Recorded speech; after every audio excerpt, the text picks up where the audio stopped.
My generation talks about their memories. I talk about my dreams.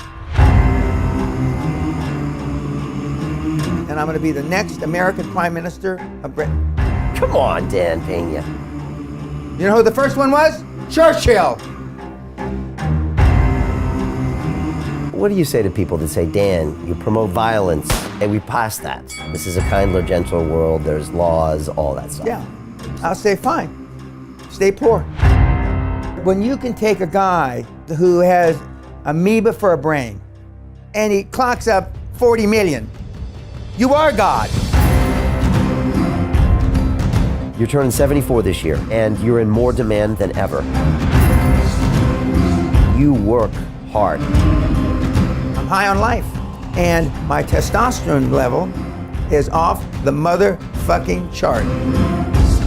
Men aren't what they used to be. We've got pretty shitty role models.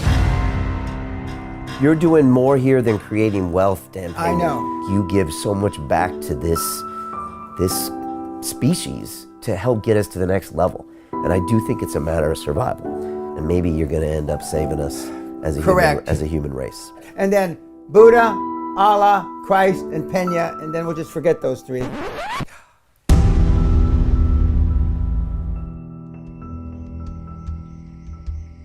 Why wouldn't you drink ayahuasca with me? I'd probably float.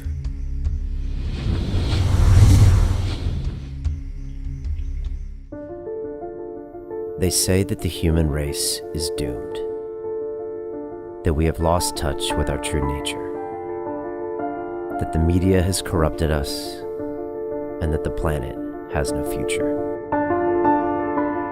I disagree. I believe that humanity is full of hope, and that our salvation lies within each one of us. My name is Brian Rose, and my job is to listen, the oldest method of learning known to man. Each week I seek out individuals that are changing the world, people who are living and thinking in a different way.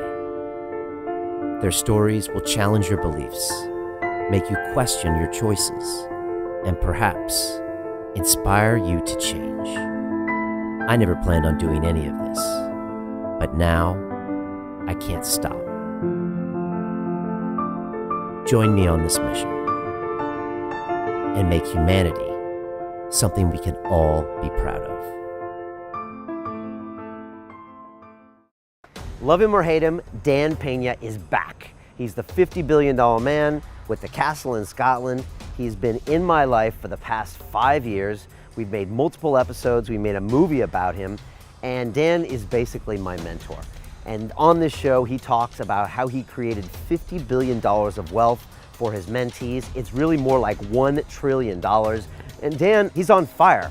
He's got William Morris representing him. He's got movies coming out. He's got books coming out. And we really been deep about his legacy. And also, I spoke to Dan about my ayahuasca ceremonies in Costa Rica, where I saw his big head come out of the sky, what Dan is doing for us as a human species, and at the very end, I challenged Dan to do a ceremony with me, and you'll be shocked by his answer. So sit back and relax. It's his best episode ever on London Real, and I know you're going to enjoy it. And behind the scenes at the London Real Academy, we're making some money of our own. We're teaching people from all around the world how to take their passion and turn it into a business the same way I did with London Real. We've got students in over 87 countries. It's 8 weeks. It's intense. I get you uncomfortable, but I show you how to create a revenue-generating business out of any passion. Here's a bit more about what we do. London Real doesn't stop when the conversation ends. You see, that's when we get started. Because everything begins with a thought, and then comes the action. The London Real Academy is our global transformation platform. Here we bring together thousands of students from over 75 countries. Whether you want to build a profitable business from your passion, or learn to speak to inspire, or broadcast yourself with your very own podcast, or accelerate your life to become a high-performance person, we have the online accountability course and personal mentoring program that will make your dream a reality. Join us, and we'll take your life to the next level together. Our next accelerator course is starting soon.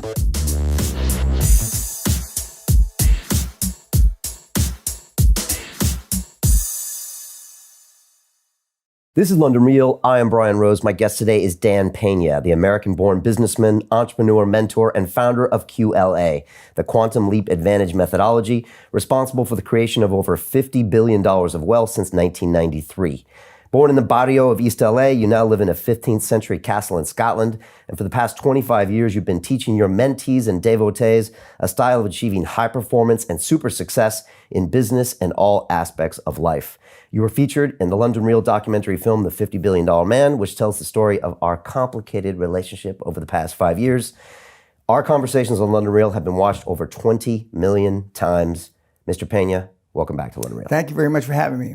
It's my pleasure. I still remember like it was yesterday when you came 5 years ago for that first interview. Almost to the day. Almost to the day. 5 years ago. I checked in the calendar. It's 2 weeks. It was April 4th of, what was that, 2014? Correct. Yeah. And, well, like we said on the show in the very beginning, I said they're either going to love you or hate you. Correct. And at the end, we went out on the sidewalk. We were hailing you a cab. And first you asked if I could see an aura around you, a green glow. And I thought you were crazy. And then you said, Brian, I change people's lives and I'm going to change yours. Correct. And you shook my hand and you got in a cab. Correct. And I went home and I didn't know what happened to me. What happened, Dan? Well, look at how you're dressed now as compared to that first interview. People have commented to me that have been long-standing followers of you that your transition in life has sold more people on QLA than probably anything else I've ever done. God help me. Yeah, seen from that April 4th first interview through the other 4 or 5 interviews, and more importantly, seeing your change, not just from your dress, your demeanor, how you talk, and that you went from if I understood it correctly, a non-pay, for free model, more or less, other than through advertising, to your various different subsets of models that are, creating millions of dollars or pounds, or however you want to calculate it. So that's a big change. But that's what I've done for, the better part of 50 years, only the last 25 years as a coach. I seem to be able to get the best out of them, even if they don't want it. Now, even people that have adopted my methodology before the QLA was actually formed, and more recently, the last 25 years, even if they've only done it 5 or 10%, we've created multimillionaires, billionaires, and more recently, my poster child is a teenager, Josh Kim, who came to me was 17 years old. He's now 21, and he doesn't like me calling him a fucking teenage phenom anymore. He's a former teenage phenom who's now 21, who's flying around in a jet plane, and is a multimillionaire as a teenager. And so all the way up to the largest deal in recorded history, NEOM, which was initiated by Dr. Klaus Kleinfeld, a long-term mentee, and that where they've got $500 billion that the Saudi government is putting in, and since the initiation of it, the IMF and the World Bank have both committed $2.5 trillion on top of the $500 billion. So I could just as easily call myself almost the $3 trillion man. The almost $6 trillion man, 2.5. But 50 billion is gonna, and especially since I have a lot of suits now that say 50 billion. And your suit says $50 billion man on correct. the pinstripe. Pinstripes, correct. I still get a lot of people that say, what's the 50 billion about? I checked, he's not worth 50 billion. And then people try to explain to other people you've created that net worth of equity. Correct. But why don't you call yourself the $6 trillion man now? Other than I have suits that say 50 billion, and the suits are 10,000 pounds a clip.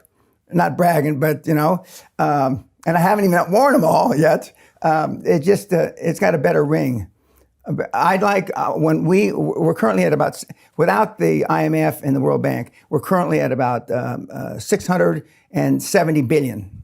Okay, and I'm going to make it to trillion. So I told my wife that I'm going to work at least until I'm at a trillion, not counting the IMF or the World Bank.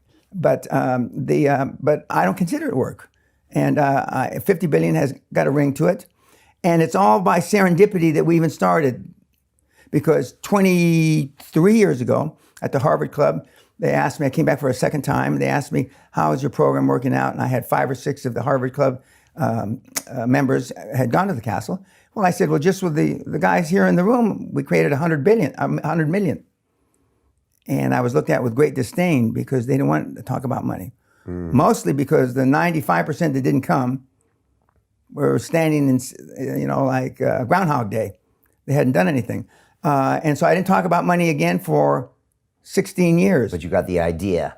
These guys made $100 million with my teaching, so this Correct. could be an interesting Correct. metric. And then one of the other guys, who's a great marketing guru, came up with it. He had generated 11 billion in revenue, not equity. Right. And one of my crack staff brought it to my attention. He says, I'm sure that we've got triple or quadruple that in equity.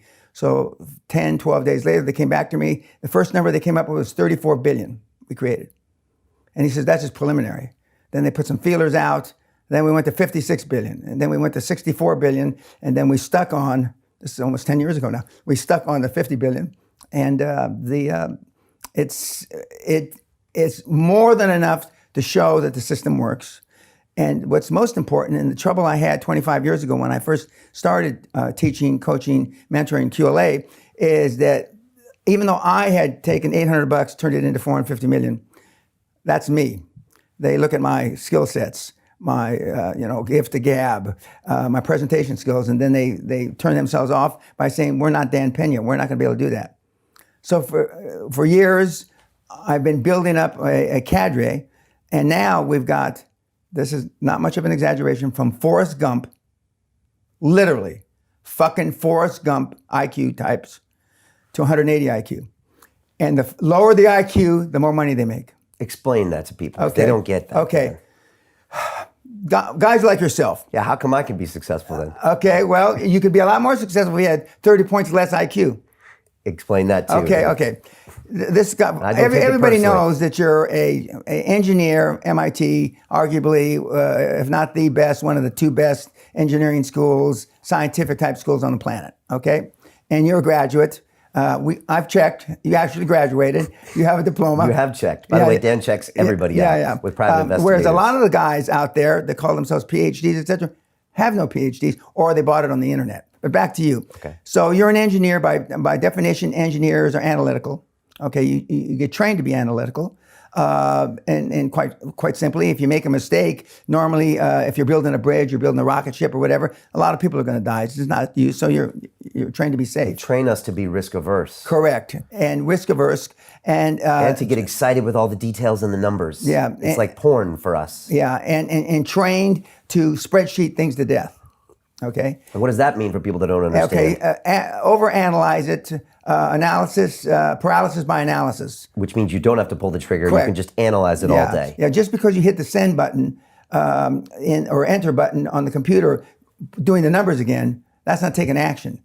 So you overanalyze, you study things, you think of all the possible permutations, all the possibilities of what can go wrong.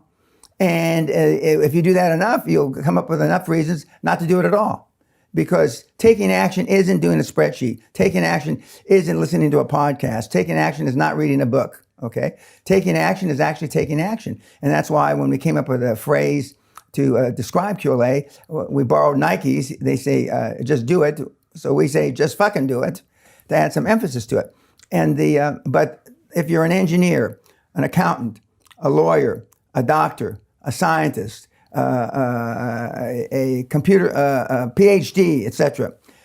You have learned to study and to take action in a certain fact pattern, okay? And that fact pattern is not a gunslinger, like at the OK Corral, pulling his gun and shooting, okay? That is, well, how's the wind coming? Is the sun at my back or is the sun at his back? How many of them are there on their side? How many? You go through all these permutations. When a good entrepreneur makes decisions a lot based on his gut, okay? You can decide on a deal in 60 seconds. Yeah, sometimes less. And you only have 2 times to make a first impression. One's how you look. 2, what comes out of your mouth, okay? A lot of guys and gals look the part, but as soon as they open their mouth, they are engaging in self-sabotaging activity. And it's quite simple. So I'll see a guy or a gal, and you'll walk up and we'll shake hands, and I'll know this isn't it. I'll look them in the eyes. I can see death in their eyes. I can smell fear. Now, let me back up to the handshake. In 1986, the female hand pressure per handshake was 98 pounds per square inch. Average. Okay. 2016, it's 108. Men, 1986, 114. Men today, 96. 2016, not today. Not that I need that validation that we're turning more to snowflakes. Not that I need that validation what does that mean? Well, it means that men aren't what they used to be. Men aren't the guys today, are not the guys that settled the Western United States in covered wagons and they went from the East Coast to the West Coast. Men aren't the guys from the 14 and 1500s that sailed the oceans blue to find various parts of the world. Right, and that's hurting us.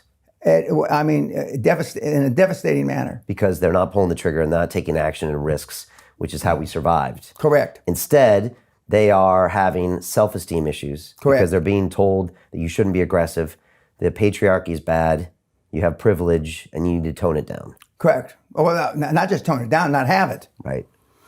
And it gets back to athletics. Our 3 children, which are millennials, we right at the outer edge as our oldest son, but they were in athletic programs in schools just when the no-win, you participate ribbons. And I took them out of athletics.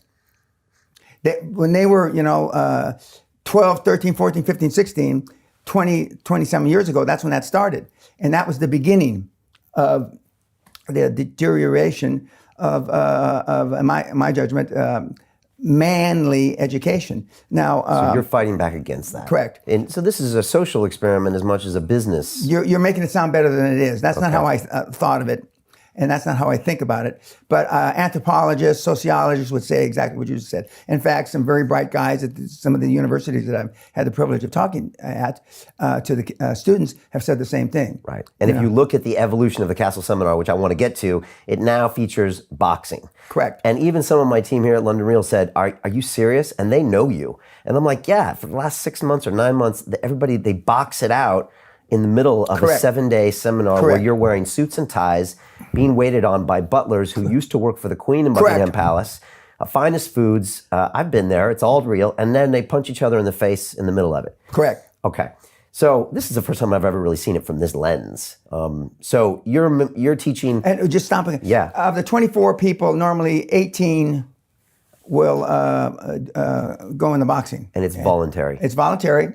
And but the ones that aren't going in normally have some physical deformity or something, something's wrong with them. And we don't advertise that, but 95% or 98% of the able do it. A third of the ones that go in the ring have never been in a fight in their whole entire life, even on a schoolyard as a kid, okay? The one that I have on social media where that guy is throwing a right, overhand right, and on a guy, he was hitting a Canadian guy. That's a PhD in mechanical engineering from whatever, the Max Planck Institute in Germany. And he had never thrown a punch. He was scared, trembling before he got in the ring, okay? And he had never been disciplined as a kid. He's never been screamed at as a kid. He never, he was a goody little two shoes, PhD, and He was in his suit when he threw the punch, right? no, he wasn't. In the early days, some of the guys were going in barefoot in their some of the suits. guys because they weren't going to fight, and then they got involved in the moment. They hadn't brought the right shit, so then they got involved in the moment because the guys enjoy it. But one of the reasons we came up with the boxing is because before we started the boxing, we had 4 fights and 3 seminars of the guys duking it out. I go to sleep. They never fight when I'm awake. I go to sleep. We say Saturday night, say goodnight, and then in the morning we find out, we've only had a couple of pieces of furniture broken, and the guys bellied up. They paid for it. In the castle, they're fighting, throwing punches after you go to bed. Okay. Correct. And, about a year ago, we had a little Arab guy, who had a little teeny mouse, who had been pushed around by a bigger guy. And graduation night, he cold-cocked him as he was walking through the main hall. Okay, but that's all your fault, right? Because you're alpha, everybody up that the week. adrenaline is pumping. I mean, some of the guys didn't even know what an adrenaline rush was. Okay, so this is a positive thing. Yeah. So look, I remember when I was up at the castle, I said they don't make him like Dan Pena anymore, and we should cherish for what he tells us. You're kind of giving us a glimpse into what we were in the past. And you're trying to remind us that there were good things there. Yeah. And what do you say against all the people that say, well, violence isn't the solution, and we should embrace the feminine side, and all of that stuff? Okay, I'll say if love worked, there would be no personal development. Love doesn't got the job done. Okay? Love doesn't work. Religion doesn't work.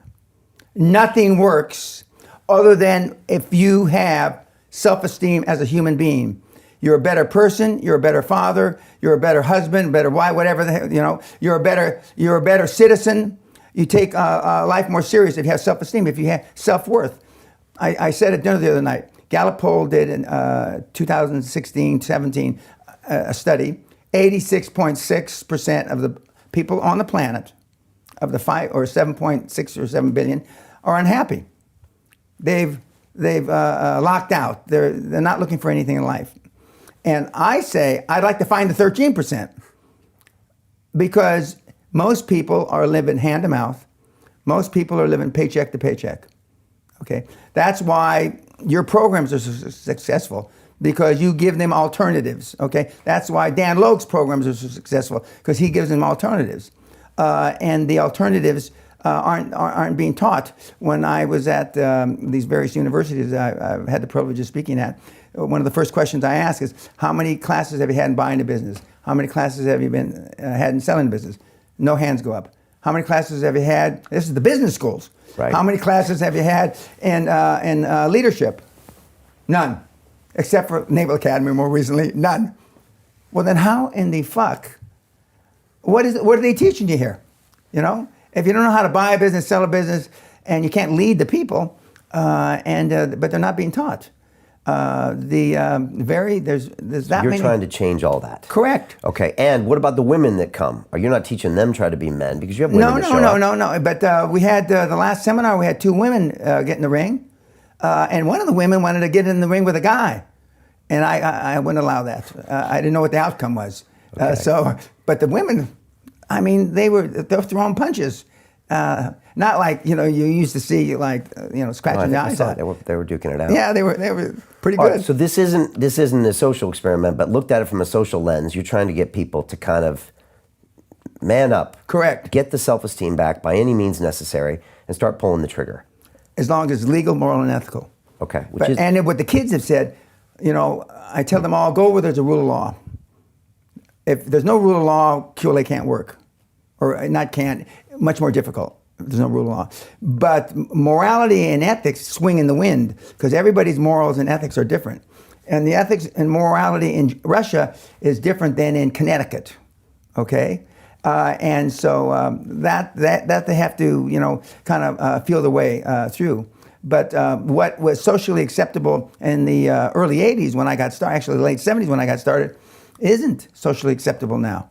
They have bad names for people that go around and do some of the stuff that they used to do. So you have to be aware of that when you're doing business. And that's what the Dream Team does. The Dream Team, because it's experience, you've got 100 to 150 years of experience. The Dream Team is there to tell you, what you can do, and they can also tell you how to, you're still going to make mistakes, but not to make the most obvious mistakes. Okay. And look, today I want to get into a few more details of QLA. I want to talk about the Dream Team, and I want to do a couple mini case studies with Josh Kim, Klaus Kleinfeld, and maybe even go into Rick Scott, former senator, former governor, now senator. Correct. Potential president of the United States in 2024. We'll get into that as well. Okay. Back just to finish out our loop on IQs, you're talking about me as an engineer, saying the smarter you are, the more risk averse you are. I'm going to give you a case study. Yeah, give me a case study. Okay, the guy with a closer to 80 IQ was responsible for a 400 million pound deal, healthcare in this country.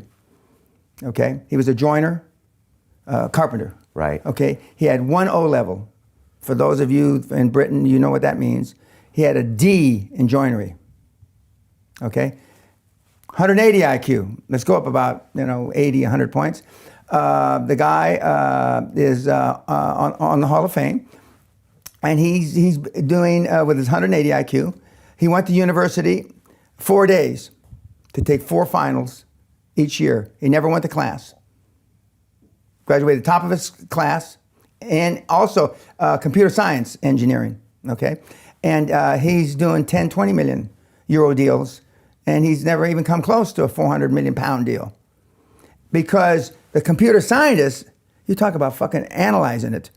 I mean, he's waiting for on the 29th of February, all the moon and everything to be juxtaposed, and so he doesn't pull the trigger. Whereas the carpenter, he just jumped on it like like stink on shit, and just was persevering, just kept driving, and until the deal got done.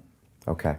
So QLA works better with people that don't overthink it. Correct. And you said, I remember you said this to me, you said it takes the longest time for engineers to get it. But once they get it, they implement it more effectively than other people.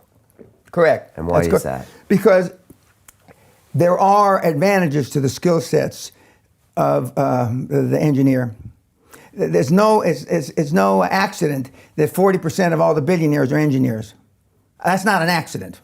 Okay, and once they get it, and once that penny drops or the shoe drops, whatever the saying you want to use, then they just the world is their oyster. Yeah, what you taught me to do is to engineer risk into my life. Correct. So now every time I'm faced with a decision, or sometimes even when I not faced with a decision, I just think, how can I engineer more risk in this situation? Whereas before, I would try my hardest to engineer less risk in the situation, which meant growth was slow, and I played it safe, and at the end of the day, it didn't matter anyways. What, so a couple people thought I failed? Yeah, so you played, instead of playing to win, you played not to lose.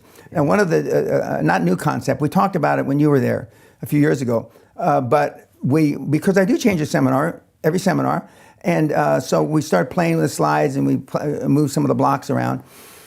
And I'm not sure how I explained. When you start a business from zero, your first 50,000 in revenue is geometric.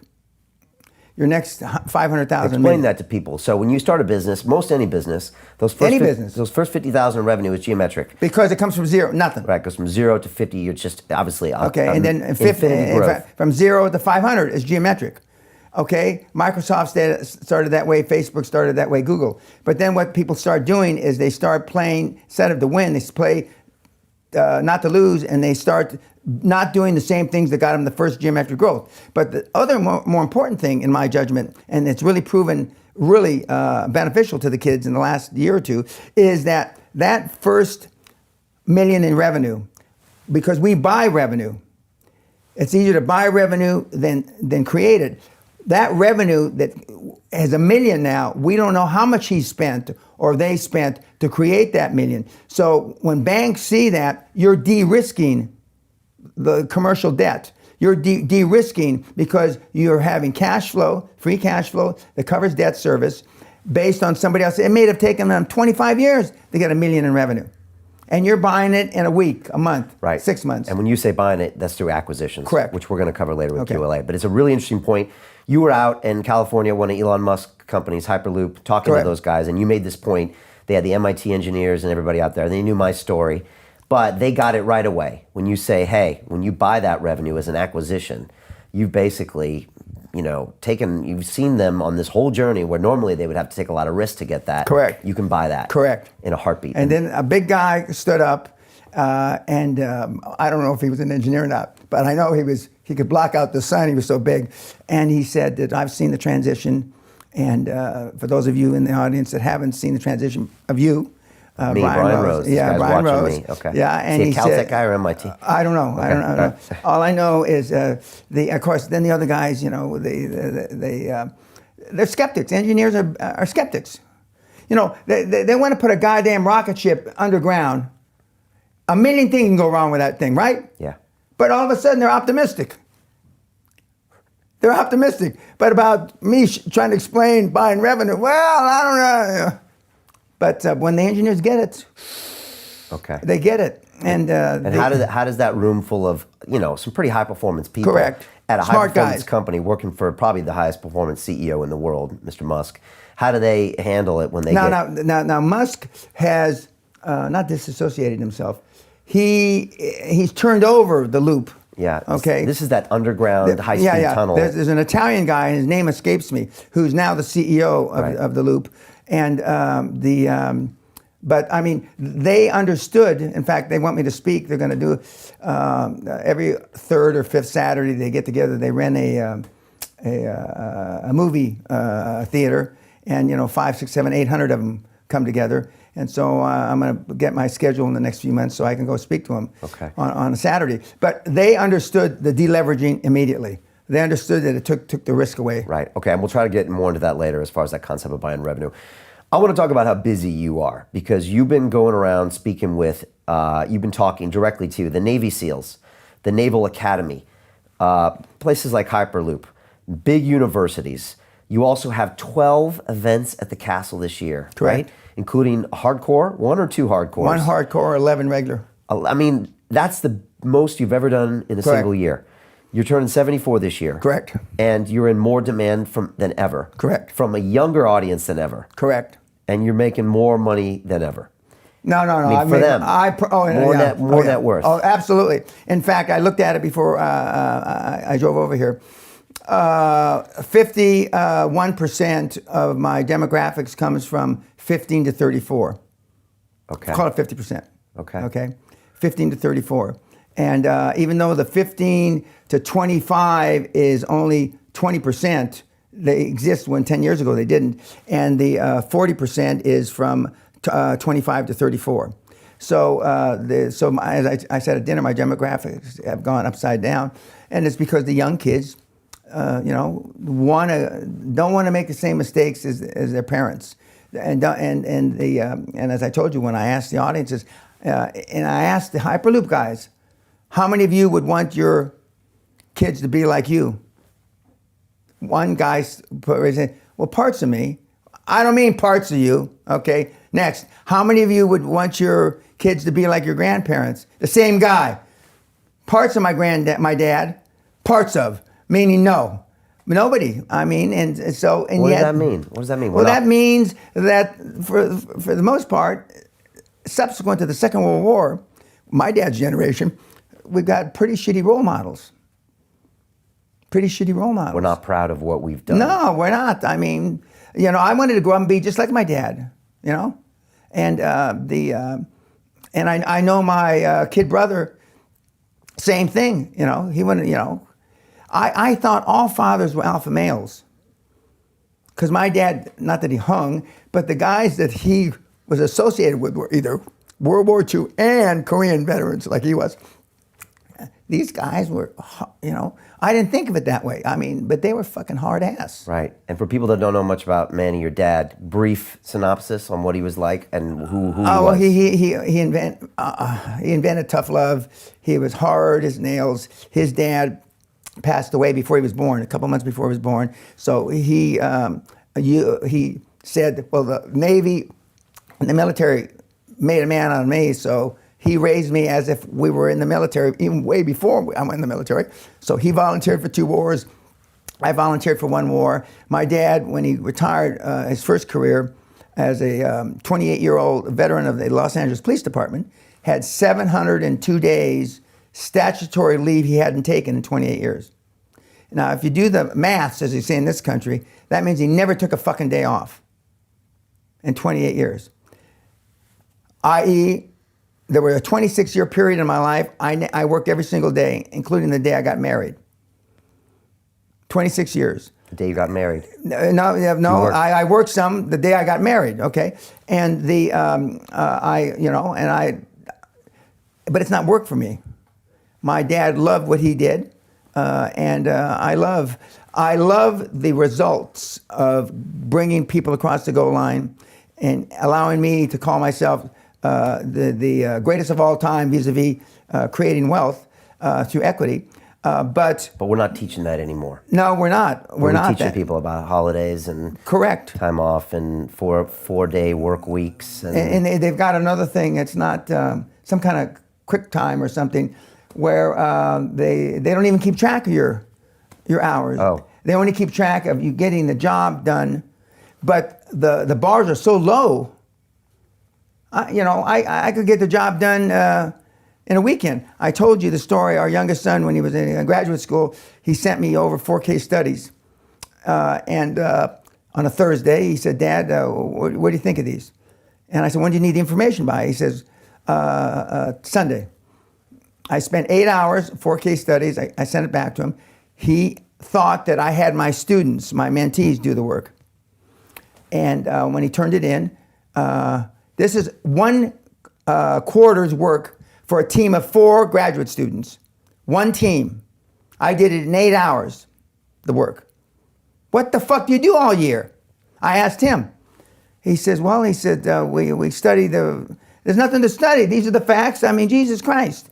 You run a couple of numbers, but the kids today have a low benchmark. I think the reason the big schools keep it a 2-year MBA is because they can charge fees for 2 years. That's my own personal opinion, because it can't possibly. During the hardcore, we covered between 32 and 38 cases, just like Harvard, just like Columbia, just like NYU. We do it in 8.5 days. 8.5 days. So no need for these business schools. No. And again, you think they don't teach you how to buy a business or sell a business? No. Back to your father, do you think the greatest gift you can give your children is to be an alpha male? No, the greatest gift you can give to them is make them accountable for their life in all aspects. If you're an alpha male, fine. 98% of the high-performance people on the planet are not alpha males. Explain that. Okay? They're beta males, okay? Elon Musk, Warren Buffett, Bill Gates, Zuckerberg, all have one thing in common. They're introverts. They're not alpha males. 98% of the... a few engineers in there. Yep. Okay. Yep. But you don't have to be. All right. But if you want to be a role model, kids don't do what you tell them to do. They do what they see you do. And my grandson, my first grandson that we went to visit here a couple weeks ago in Columbus, Ohio, with our youngest son, Derek, when he got out of the hospital, and I posted it on social media, he's wearing T-shirts, Future Legend. Every single thing that is being done for him is laying the groundwork for him to have high expectations of himself, be a high performer. I know why the Kennedys and the Rockefellers and those people send their kids to those schools, because there's a higher probability that if they were raised in a wealth creation, high performance environment, that it's going to rub off. Show me your friends and I'll show you your future. Right, and it's just expected. Correct. Especially the Kennedy family. I mean, if you're a Kennedy, you got to step up and do something in that Correct. family. You got to run for office, you got to take risks, and you got to be a part. So the same thing happens with your kids. So expect high performance out of them. Correct. Demonstrate it yourself. Hold them accountable. Correct. And that's what your dad did to you. Absolutely, absolutely. And I was a hellion. I did a lot of unsavory shit, And I've told you this before, and I tell the audiences, my parents, especially my dad, only had one goal in life for me, and that was to keep me alive till the age of reason. He didn't know if that was going to be 20, 30, or 40. And the last time I got arrested, I was 31 and a half years old, and I was already successful. Matching Mercedes, Rolls, lived in a Frank Lloyd Wright type house, not a Frank Lloyd Wright, but a house like that, And I was a psycho. What'd you get arrested for? Drunk. Well, allegedly, I assaulted a policeman, but I don't remember that part. I remember getting stopped drunk, and I remember him poking me with his billy club, and which in California, there's no big deal, you know. And I might have taken the billy club away from him, but I don't recall that really. That was the last time you were arrested. That's the last time. That's also I stopped driving. Okay. I've had drivers ever since. Because I still like to drink, especially then, and I'm not going to drive and drink. So, and you forget. No. Did I know I was drunk? Yeah. The officer stopped. I was driving my 450 SL Mercedes, brand new, okay, with my right tire. You know how there's a kind of like a ditch on the side of the freeway? Mm. My right tires were in that, and I'm driving 4 or 5 miles an hour, okay, with the top down. And yeah, I would pull you over. Yeah, he pulled me over, and in court, because went to court, the cops say we didn't want to jump in the car because he wasn't listening to us, because I was just drunk, and we didn't want to step in front of the car because we get run over because he was just driving along. But yeah, so I don't need to drink and drive. Okay, I want to talk about, so this year, 12 seminars at the Castle, and I mean, these things are no joke. I mean, it's 8 days, right? You're going, I mean, you work hard. Yeah. You're going all day, 8 hours of instruction. Then you got meetings at night for another 3 hours or 4 Correct. hours. You're hosting dinner. Correct. I mean, it's a lot of work for you. Correct. You go dark, so you know. I mean, I can't. I'm up before them, and I go to bed. Go to bed more than later than everybody, but most of the people. But the first day, I say by the sixth or seventh day, you're going to be tired, and I won't be. I get more alive and more alive and more alive, and I do. I get more alive and more alive. By the sixth or seventh day, I mean, I'm more energetic or more psycho than I was the first day. Because the QLA seminar is like sex. It all comes at the end, okay? You know, all the points come together. All the dots are right in the last 5 or 6 or 7 hours. And so I'm more wound up about that, because I know the better I present that, the higher the impact, the more it'll resonate. And, you know, occasionally, you know, I don't feel like that. But Alistair Cook, the great BBC presenter, told me 30 years ago when I first came here, being a high-performance professional is doing the greatest job when you don't feel like it. And so I drive myself. 12 seminars this year. All the kids are coming to your castle because they want to know how to get the fucking money. Right, Dan? Why don't you tell us? Okay, well, I have a link on my site, free. How do you get the fucking money? It lists the 14 sources. Will money solve my problems? Huh? Will money solve everyone's problems? No. Okay. The only thing money will do, it'll allow you either to dig a deeper hole that you're already in, or somehow catapult you out of the hole. Okay, out of the hole. And and most of the kids that do it are able to get out of the hole. How? But part of the reason that they're in a hole is, show me your friends, I'll show you your future, your family. When you're raised, the first 7 or 8 years of life is when self-esteem is built. Who you're around the first 7 or 8 years, mom, maybe a dad if he's not working or not traveling, older sibling, a grandparent, right? Yeah. They know nothing about training high-performance people, okay? Very low probability they're high performance. Correct, low probability. Now, if you're Steffi Graf and Andrew Agassi, and they're your parents, and there's a high probability you can be a world-class athlete. But other than some examples like that. And then after you've built that... Nobody wants to hear that. No, I know that. Like you told the whole premiere of the $50 billion man that your parents fucked you up, and that's the reason why you're all low performance. You should have, drained down your mama's leg instead, but nobody wants to hear that. No, I know they don't. Doesn't make it not true. Doesn't make it not. Okay, so if people can accept that, then they can move to the next step, correct. Which is how can I fix correct. it? And then, so now you're adolescent, teenager, show me your friends, I'll show you your future. Most of us, when I say us collectively, not me, most of us are attracted to people that are like us because we fit in. We don't want to be a sore thumb, either on the upside or the downside. I've seen kids, looking back in hindsight, that were high performance, but wanted to hang out like with the hoods, right, or the greasers, they used to call them, I think. And this guy's got 170 IQ, ultimately went to Stanford or MIT, and he's hanging around. They used to comb their hair in DuckTales, back in my day. I don't even know exactly what that means, but the hair comes down anyway. And then he winds up being a medical doctor from Stanford, you know. But he went through that phase because he wanted to fit in. So we're attracted to people that we're more in their and our comfort zone together. What QLA teaches is to teach you how to get comfortable being uncomfortable. And, you know, most people don't want that. So simple to say, so difficult to do. Oh, amen.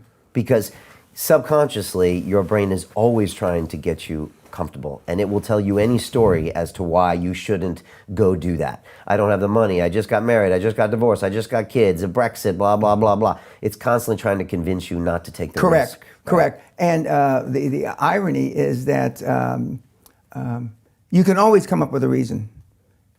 And then once you're successful, whoever said it's hard to get successful, but it's harder to stay successful, was some sort of genius, because it is. Because now are you going to be a one-trick fuck?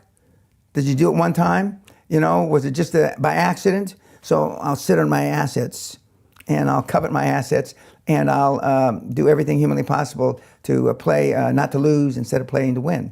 And you see that all the time. Oh, people come to your seminar, I want to be billionaire. And then they make 10, 20 million bucks.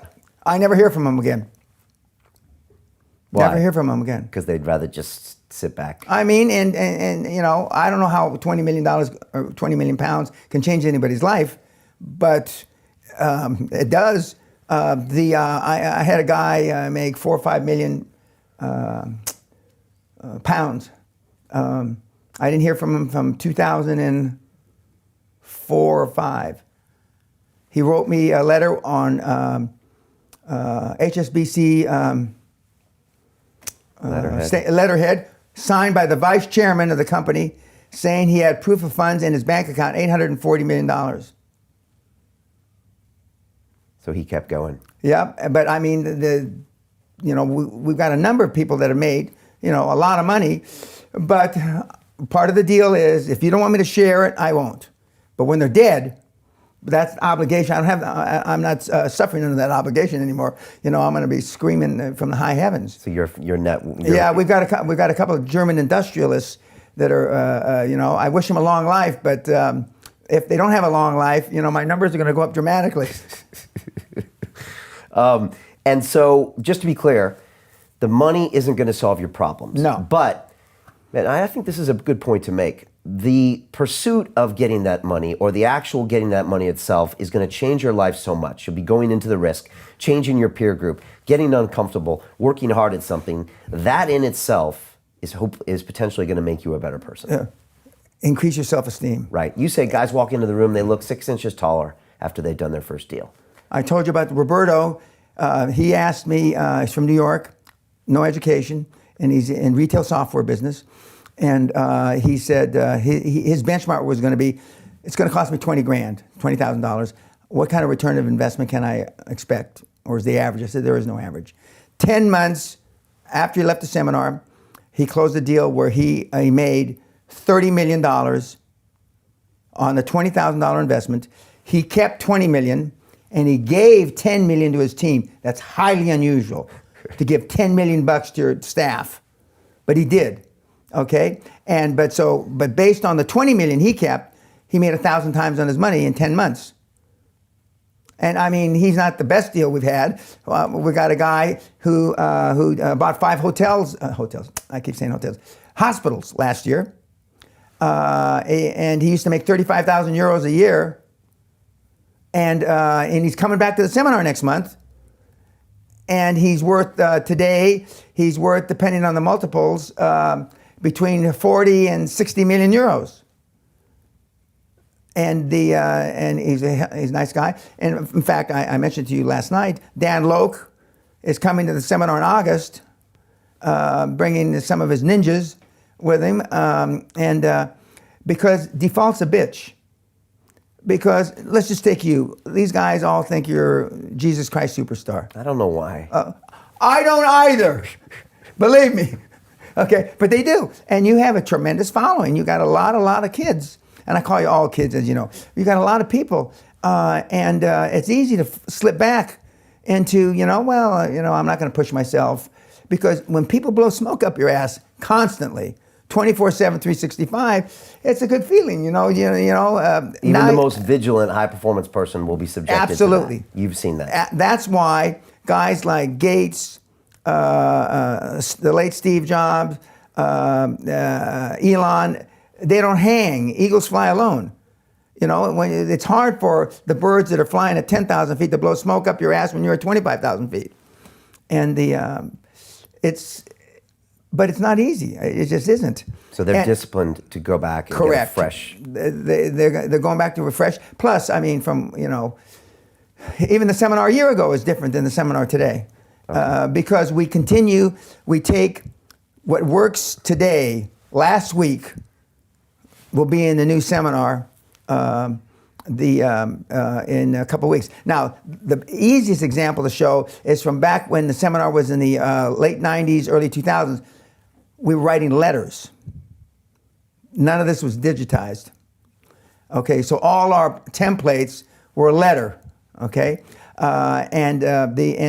we were face to face. Now we have kids putting teams together via Skype and Zoom, and not meeting their whole team.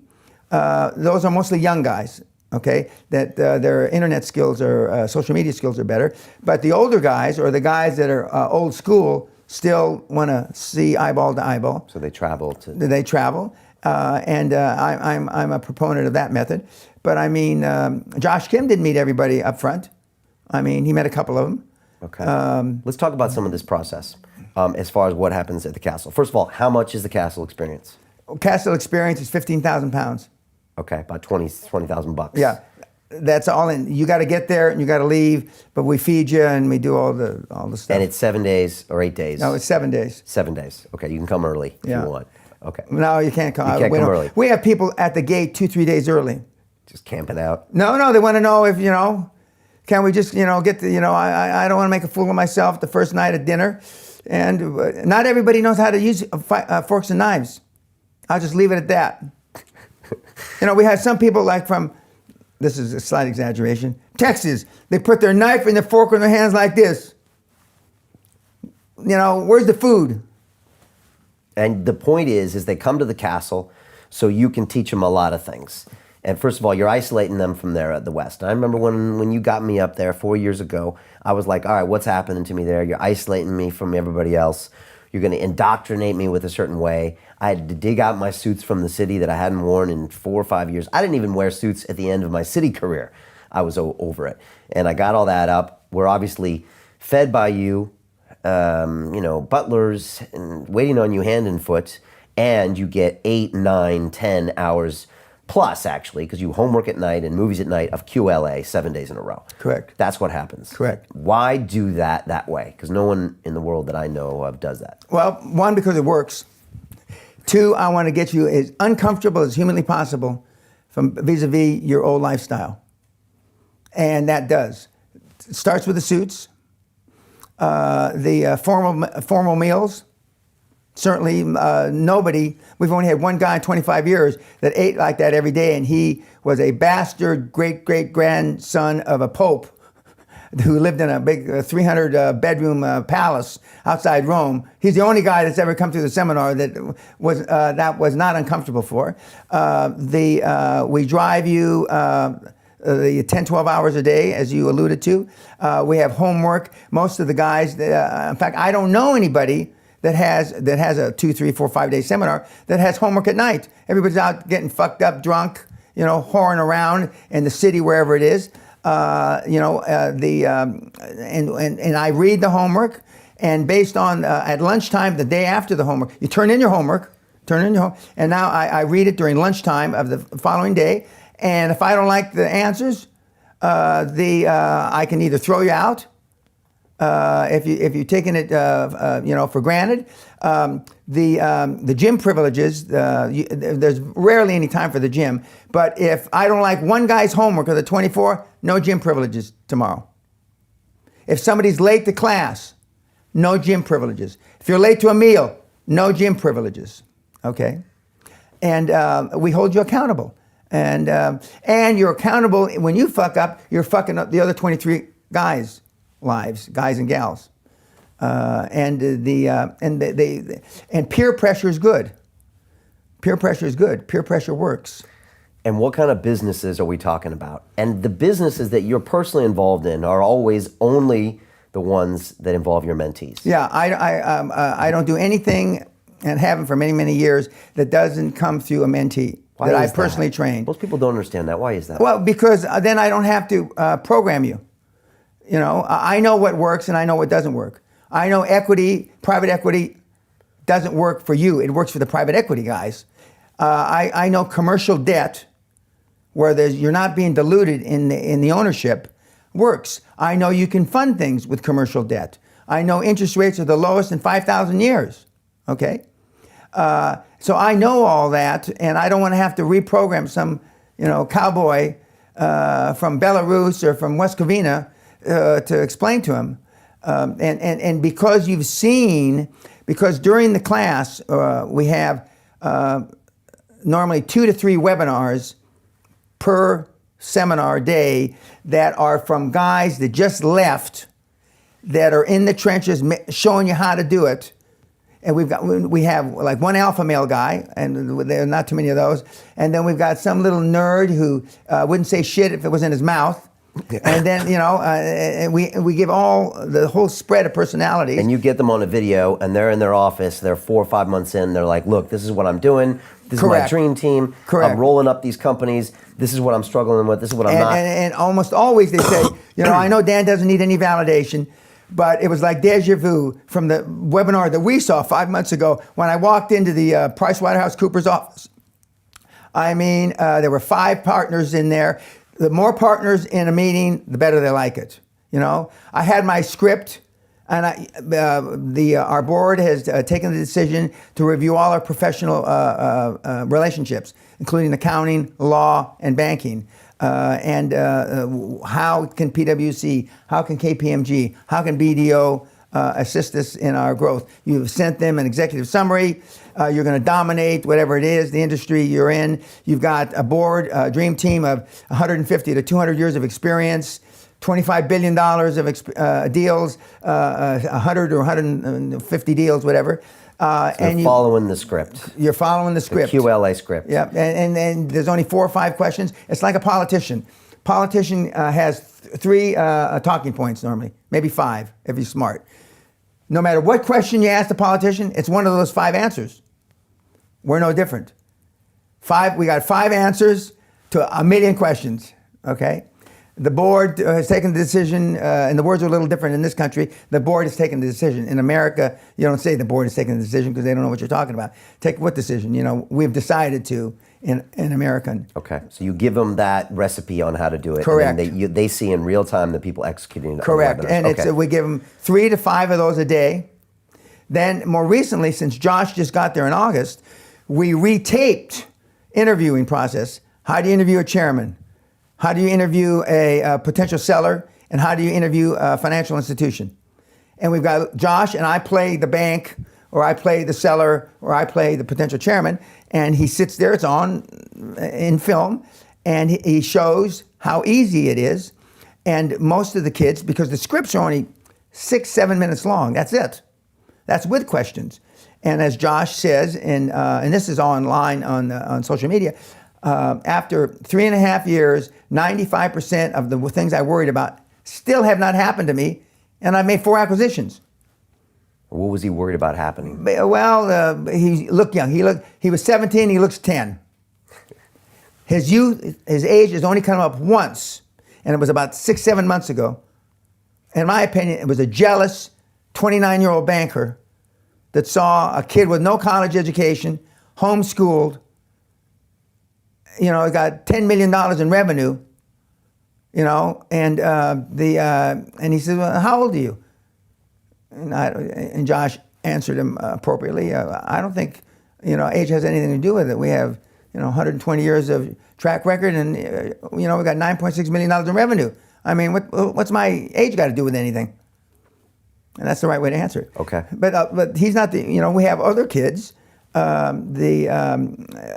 are in their 20s that are buying business. We had a kid named Chris who closed a deal last day of last year, and people make fun. He bought a $1.3 million business for $1. Motivated seller. He structured the seller's finance just like the guy wanted it for his retirement. They didn't want to go through banking, due diligence. They didn't want to go through quality of earnings and all that crap. The business was simple enough that Chris could figure it out.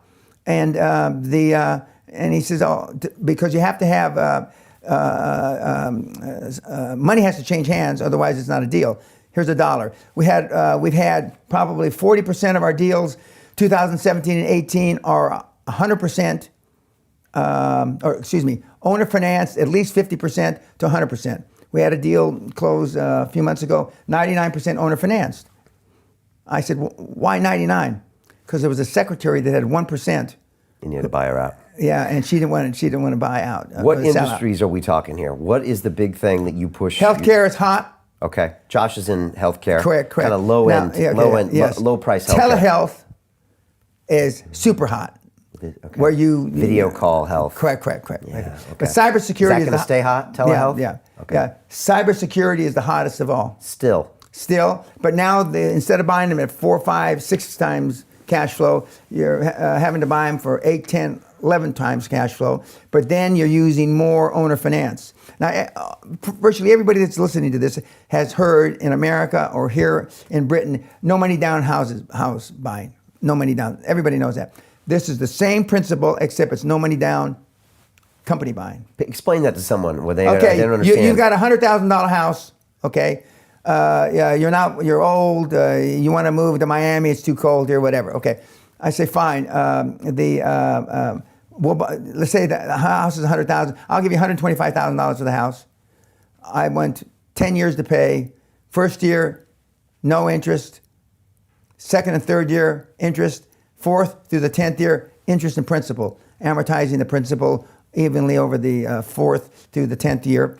You don't involve a bank, just the seller and you. Seller finances you, basically. Correct. And is interested in you making it a success. Correct. Or he loses. Correct. And the only downside in their mind, what if I default? Then he gets the business back. You get it back. Right, which he already had anyways. Correct. Because nobody wants to buy it. Correct. Okay, and that's and big. it's working like a charm. And they're buying revenue, just Correct. like that. And if it works out, great. And if it doesn't, they get it back. I mean, last 2 years, we have not turned back any businesses. Okay. What else? I hear you're in the weed business. Thinking about it. I'm a chairman of a cannabis company in Canada. What's that business like? Well, we're doing it from the growing distribution, but not distribution mainly in Canada, but worldwide distribution, because there's 34, 35 countries that it's already legal 100% across the board. And the margins in guys that were buying up cannabis assets 2 or 3 years ago when it was at $5,000 a pound, it must be a pound, $5,000 a pound, it's now down to $1,400, $1,500 a pound because there's been a plethora of overdevelopment. Right. But we put together a distinguished board in Canada. I'm the chairman, and we've got some guys that have been in the business. We've got a couple of politicians, and the well-known, respected politicians, because on October the 18th of last year, Canada across the country have made it legitimate. Right. Okay. What other businesses? Anything else? Internet, telco is still hot. The dental practices roll up, veterinary practices, chiropractic practices, pharmacies are good gross margin businesses. Josh is in the bedpan business. Correct. No, he's actually a step away from the bedpan. He provides the people that do the therapy on bedpans. Okay. And they outsource it, and that's what. And what does bedpan business mean? Bedpan means when your mother, who's I think just turned 75. Yes. When you get ready again. Did you know where we went for her birthday as well? No. Okay, liar. Okay. All right. Okay. You're watching me. Yeah. Okay. Right. And when you get ready to kick her to the curb, and you don't want her to come and live with you. You've already got too many women in your house. Okay, you go find. I hope she's not watching this. Okay, Mom, I'm not going to do this. Okay, there are homes from $35,000 a month where they have country club, Olympic pools, tennis courts, golf courses. Okay, down to 1,500 pounds a month. Okay, where they've got 4 old people, with false teeth in one room. In one TV. Yeah, one TV, and a doctor comes around once a week. Okay, and even though they don't have a bedpan, but you realize whoever's watching this, we go from diapers to diapers. Old people normally wear diapers, and so your bedpan, and that's what they use at night because they're not strong enough to make it to the toilet down the hall. Okay, and that's a business, and you can roll them up. Oh, shit. Okay. Pun intended. It's a great business. Right, and you've always been talking about healthcare. Correct. And speaking of it, so Josh Kim is in that business. He came to you at 17, and he started rolling up these businesses, which if people don't understand, it means buying a bunch of independent ones and bringing them together under kind of one brand, Correct. Scaling them, potentially Correct. selling them to someone else. Correct. And getting, what do they call it? An economies arbitrage. of scale. Okay, arbitrage. but we're buying them at, let's say, 5 times cash flow, and we're selling them to strategics for between 10 and 15 times cash flow. So we're making 5 to 10 times cash flow just on a turn. Right, just on like a the turn. money. And if you're fortunate enough to take it public, and there's downsides to going public, I mean, you could even get 18 or 20 times. Okay, what do you think about the rehab business? That's getting big in the Oh, States. yeah. Substance abuse. Yeah. Rehab is hot. It's hot, right? And it will be for a while, Yeah. probably. With the Yeah. opioid And crisis. all the guys from Wall Street are retiring to these rehab places. Not Why is- all. That's exaggeration.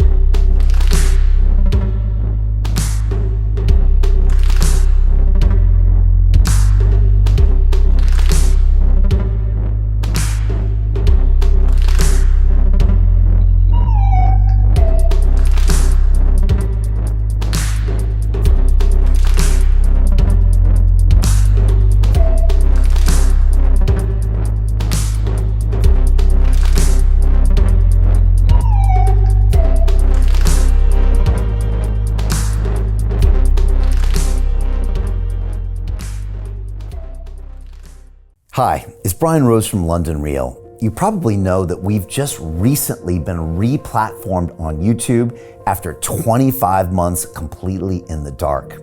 The truth is, I really need your help. What I really need you to do is click on that subscribe button right now, like this video, and maybe even leave a comment or share the link with friends. We're really fighting against an algorithm that's tried to keep us quiet for so long. And the more subscribers we have, the more people watch our content, the better guests we can bring you, the better content, and we can continue transforming lives. We've been doing this for 14 years now. I want to do this for another 14 years, but I really need your help. So click on that subscribe button, like the video, leave a comment, share this, and we're going to continue to bring you more and more great content. Thank you. Most people will never see this opportunity. Dubai luxury transformation projects have historically delivered 40 to 90% annual returns. That is incredible. These were once reserved only for insiders with access. I spent 15 years on Wall Street, and I learned this: the biggest returns always go to the people who get the call first. Now, you finally can. We've just received a brand new project with major upside potential. Allocations move fast. Click the link, apply now, and speak to my team. This is your chance to see what others never will.